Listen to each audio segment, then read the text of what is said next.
furniture over here. So thanks for joining me, and let's get started. All right, let's get started. I'm going to start with the dark wax or the black wax. Like I said, it's the DIY dark wax. I'm just put a little. It doesn't take much. I'm going to put a little bit on, and I'm just going to create some shadowing. And as you can see, there's a little bit of uneven here. It doesn't have to be perfect, I know, but I'm just going to try to blend a little dark wax in here to try to give this more of an even tone. So here we go. And I've already put a clear wax on this, so it will blend easier. It won't grab the paint so hard, and then we can kind of go from there. So I've got my rag. Just got an old t-shirt. I'm just gonna pipe it back a little bit. See what we get here. If you get too much on there, you can always add a little bit more clear back on and pull it back a little bit further. There you go. It's already, you can already see this starting to even out a little bit more with that side. So I'm gonna add a little bit more right here. So dark black and dark wax are great for adding dimension and touching up maybe where you have some lighter spots that you want to blend in.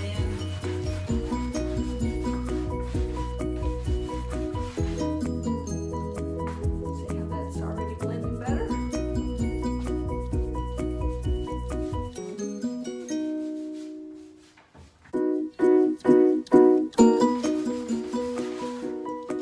Pretty much all you have to do. I think I'm going to do a little bit around the handles just to give it a aged look.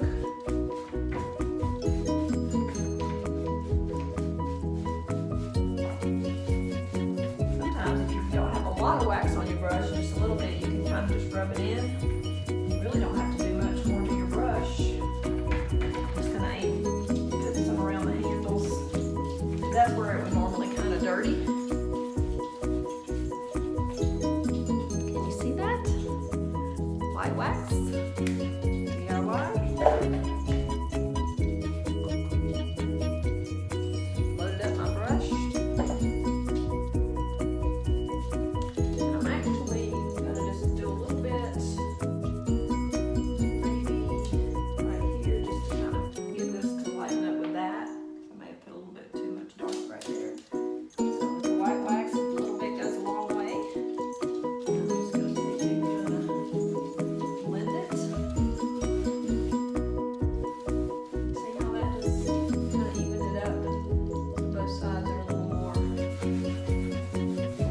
blended and even looking. That's all I have to do for that. I'm going to start with the white in the middle. Just kind of try to even this out a little bit.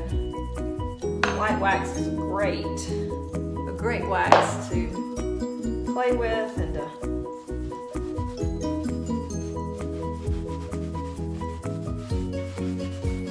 if you get too much, you can always go back with the dark and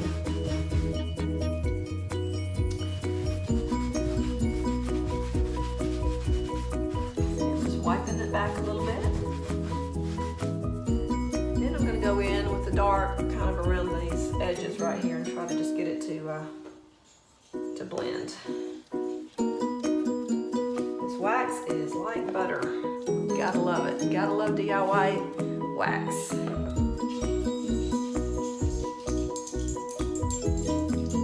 Go around the edges here. Oops.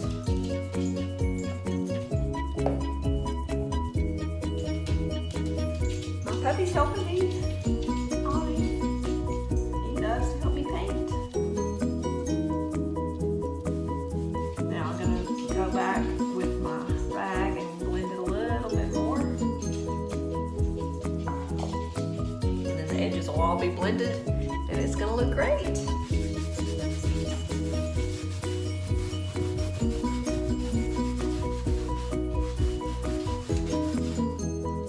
See how that kind of brought that together?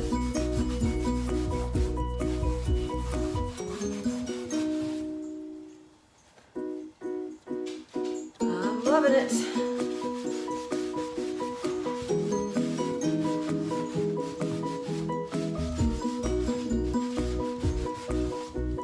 Now I usually use a buffer if I'm doing clear wax, but when you're trying to just kind of blend and get in the details, I just think an old t-shirt or shop rag works really well. So that's that. We with a little bit of white wax around the handles, just like right through here.